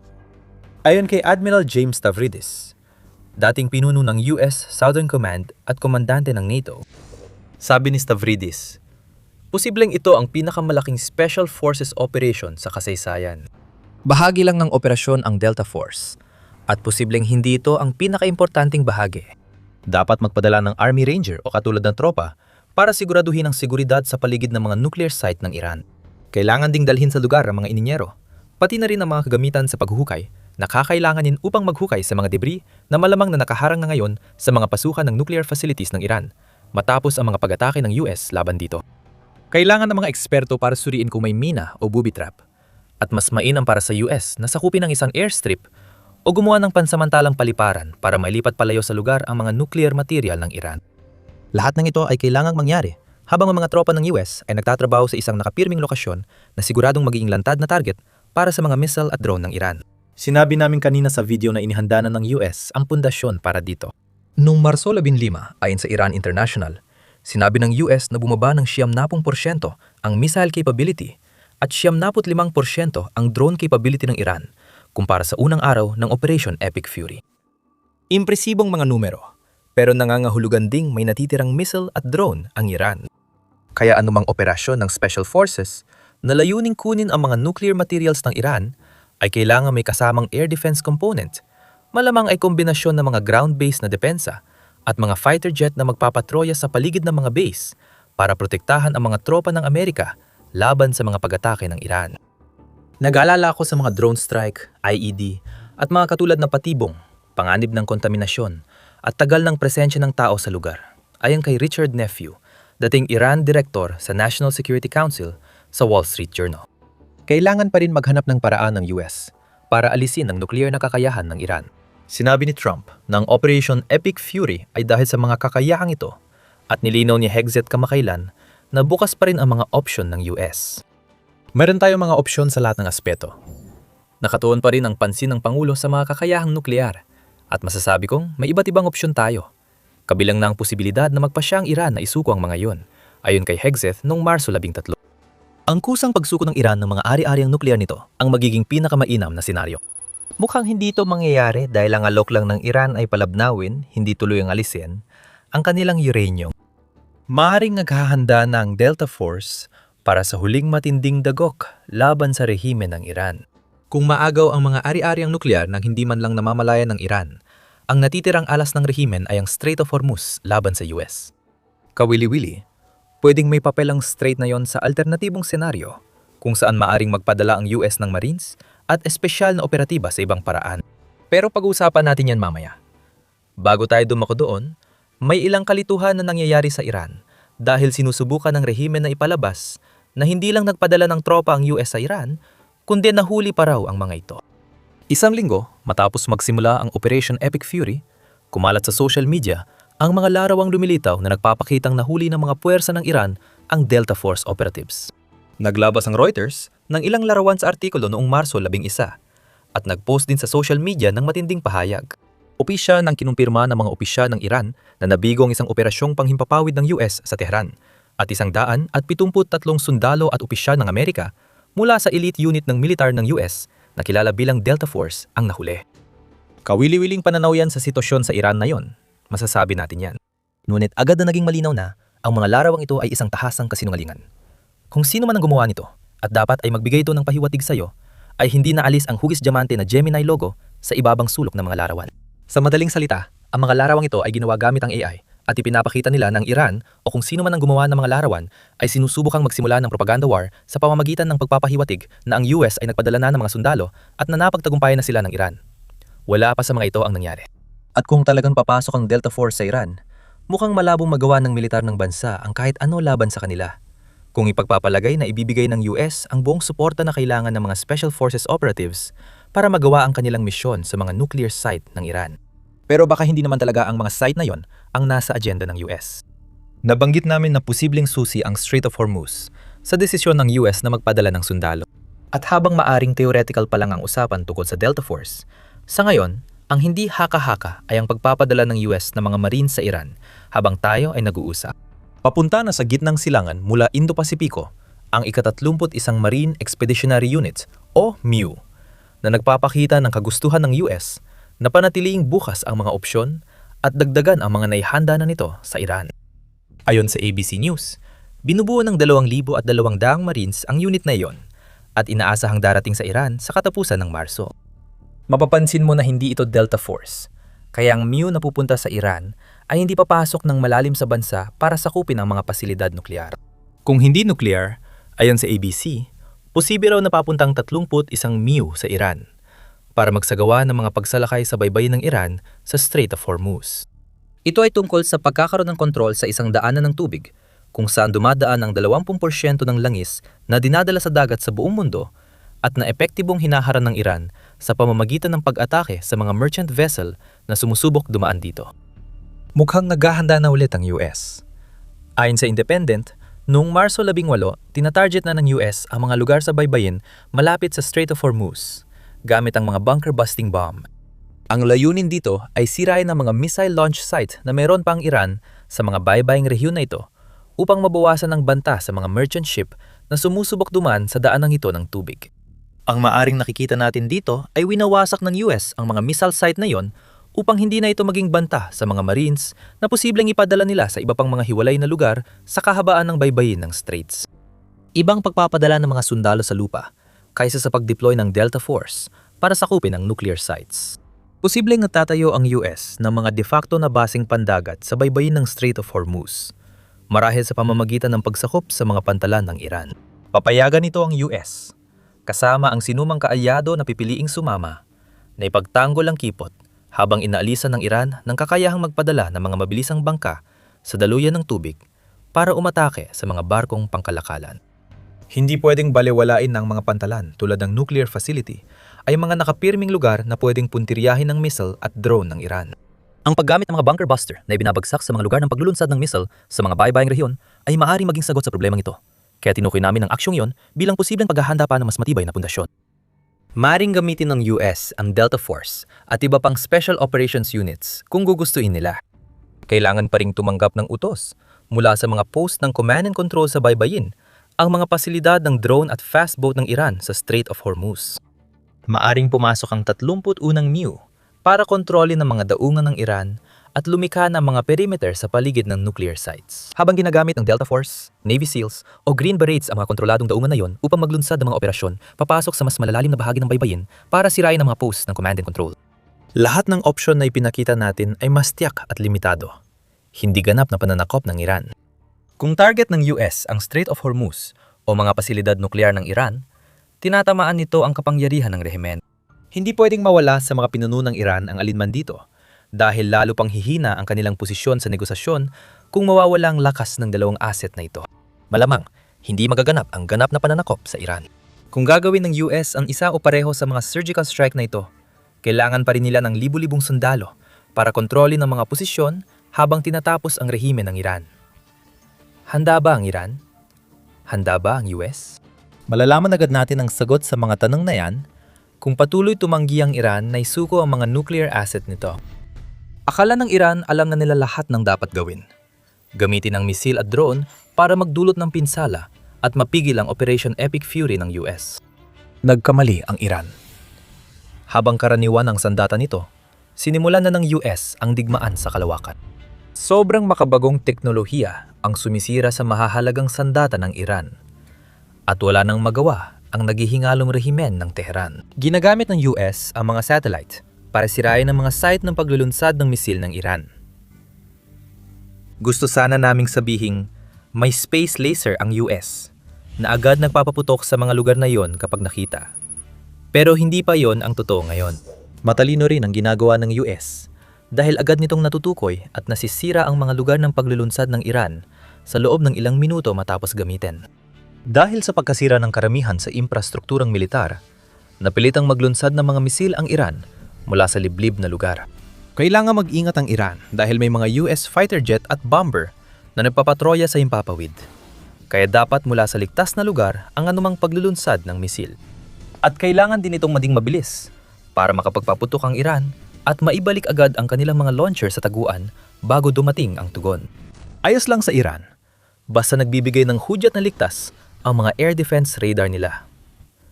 May oras pa silang maglunsad bago dumating ang US fighter jet. Iyon ang iniisip ng Iran. Ngunit habang nagpapalabas ng launcher at nagpapaputok ng missile, may nangyayari sa kalawakan na hindi alam ng Iran. May mga satellite sa orbit ng mundo na pinapatakbo ng US Space Force na itinatag noong 2019 sa unang termino ni Pangulong Donald Trump. Ang mga satellite ay may infrared sensors at laging nagmamasid.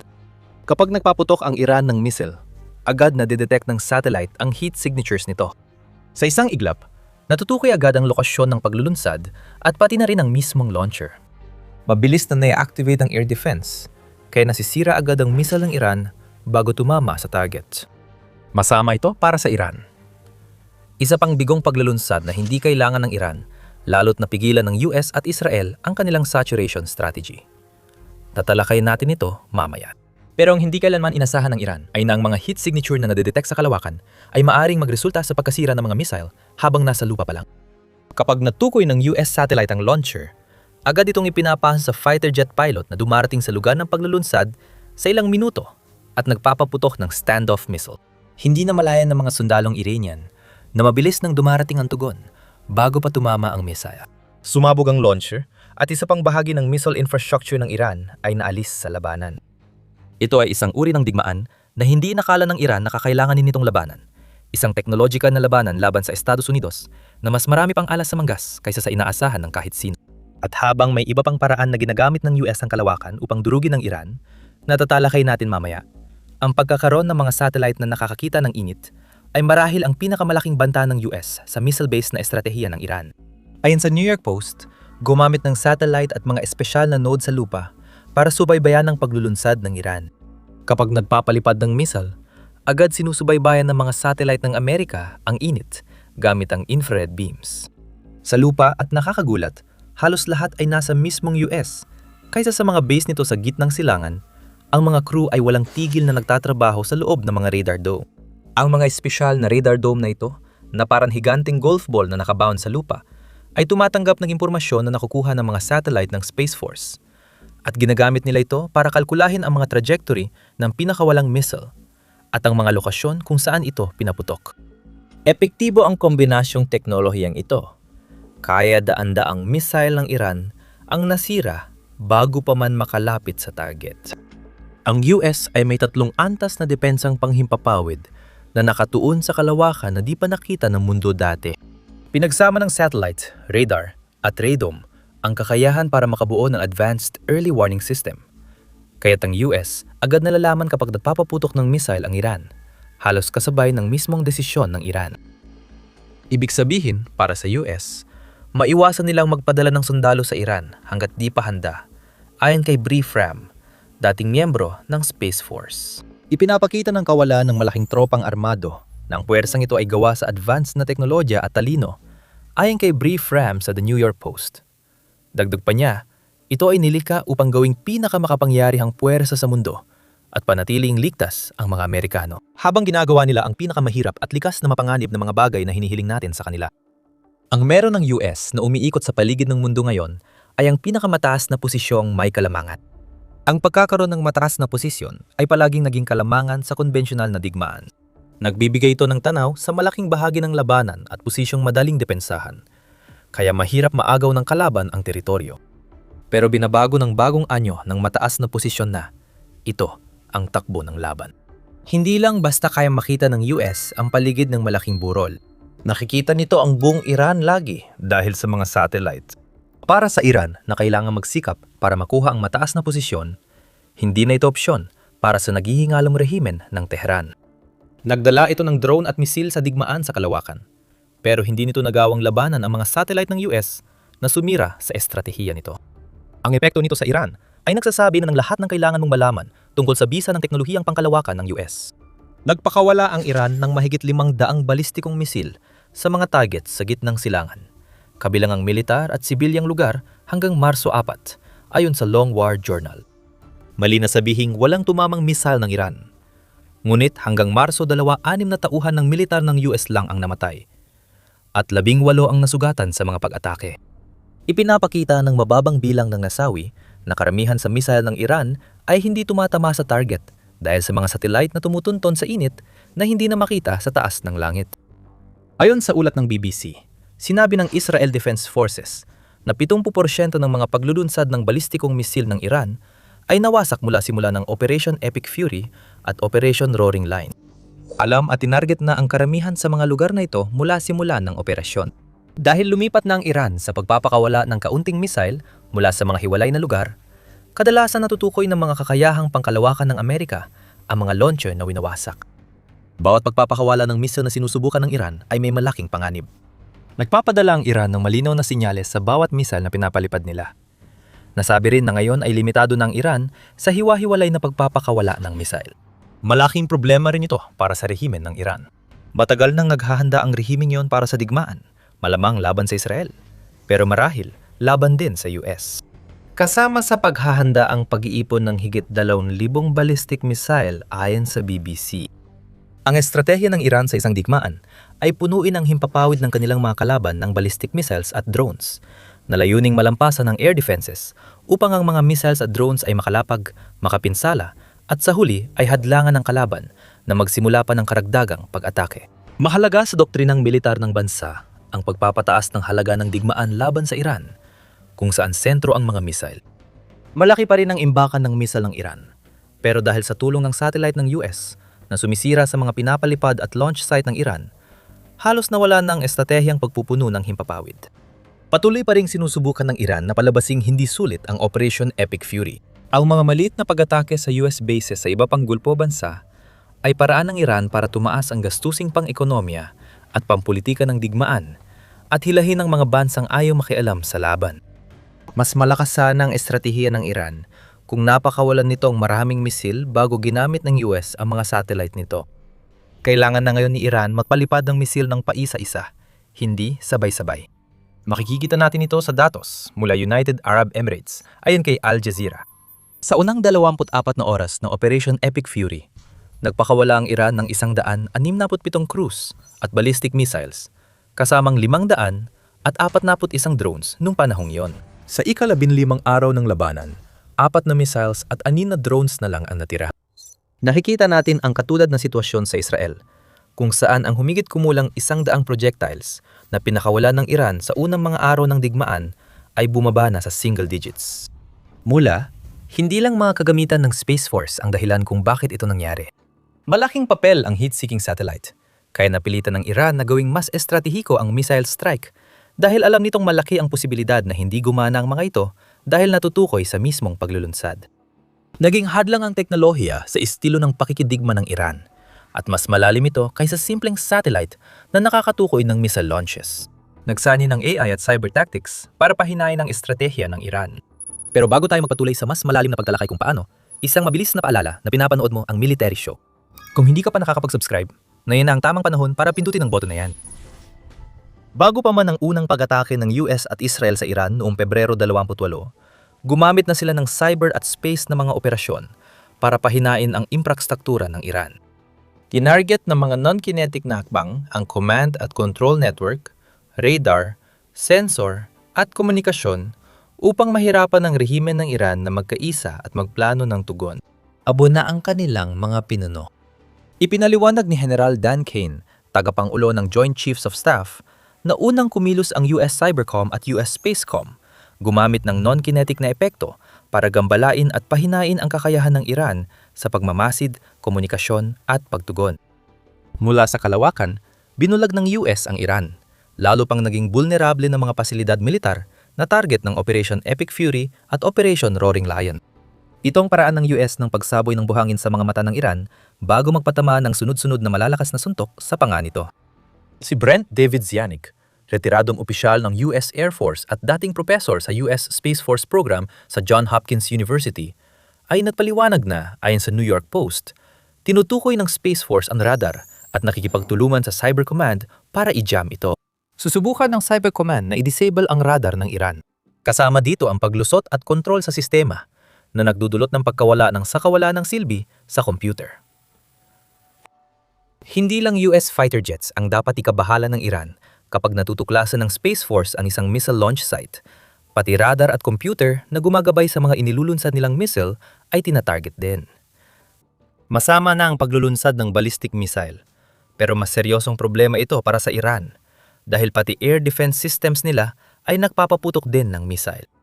Ang air defense system na hindi nakakakita ay isang sistemang hindi kayang pigilan ang US fighter jet o bomber na sumugod at sirain ang susunod na target sa kanilang mahabang listahan. Ang space at cyber warfare ang posibleng dahilan kung bakit matagumpay na tinamaan ng US at Israel ang 15,000 target noong Marso 13 ayon kay US Secretary of War Pete Hegseth. Mga 80% ng defense network ng Iran ay na offline, karamihan sa unang 24 na oras ng labanan. At malinaw na hindi lahat ng depensa ay nawasak. Na-detect ng Space Force ang mga radar. Pinatay ng Cyber Force ng Amerika at Israel ang mga radar, kaya naparalisa ang air defense ng Iran. Ito ang tahimik na sabotahe na naging pundasyon ng lahat ng tagumpay na naranasan ng US sa operasyon. At ito ay sabotahe na isinagawa hindi ng mga infiltrator sa lupa, kundi ng mga satellite sa kalawakan.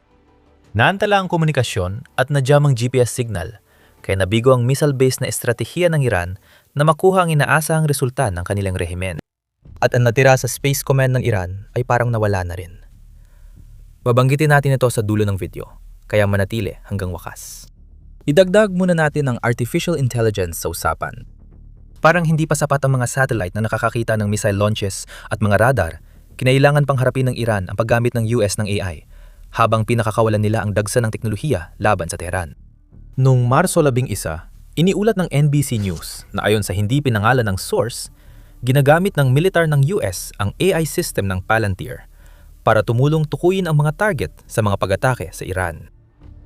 Malamang, ginagamit ng US ang Maven Intelligence Program ng Palantir na batay sa Claude AI Tech ng Anthropic.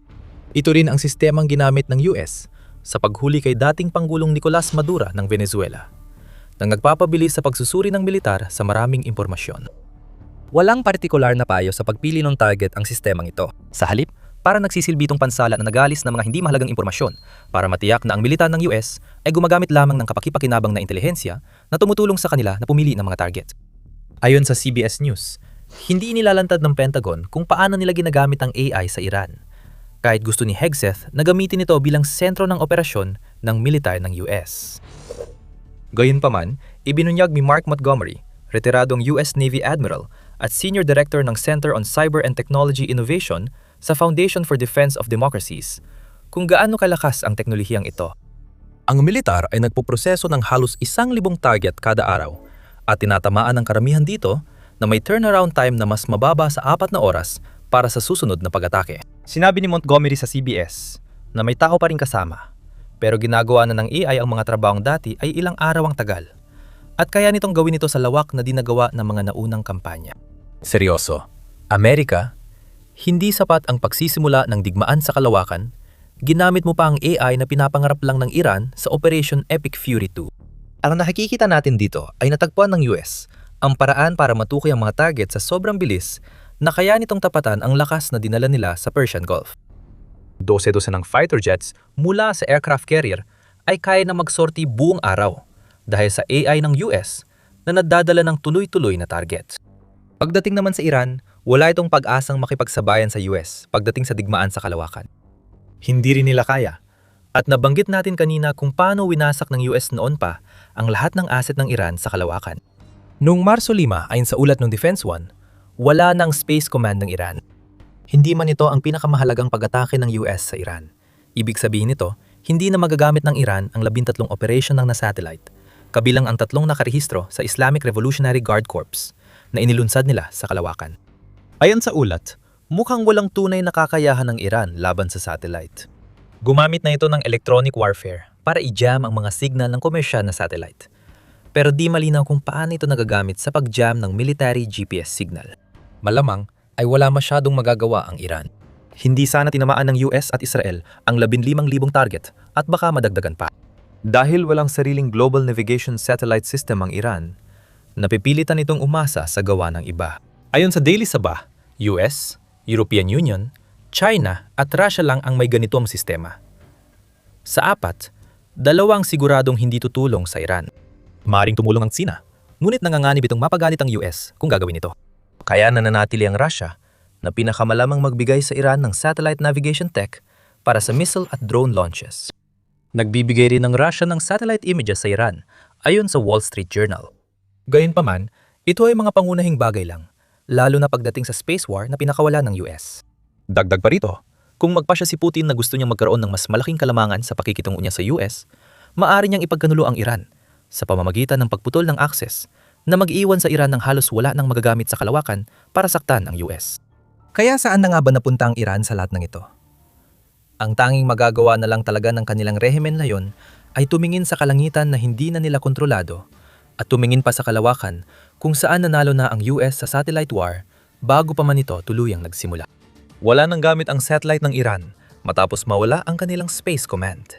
Nadidetect ng American satellites ang mga missile at Iran ang nagbabayad dito. Hindi pwedeng puro pangarap ang Iran.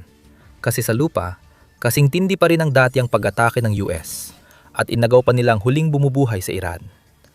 Gusto mo bang malaman kung ano yun? Panurin ang aming video tungkol sa matinding dagok ng US at posibleng epekto nito sa ekonomiya ng Iran habang araw-araw silang binobomba sa Operation Epic Fury. At kung nagustuhan mong video na ito, huwag kalimutang mag-subscribe para hindi ka mahuli sa mga video mula sa The Military Show. At salamat sa panonood.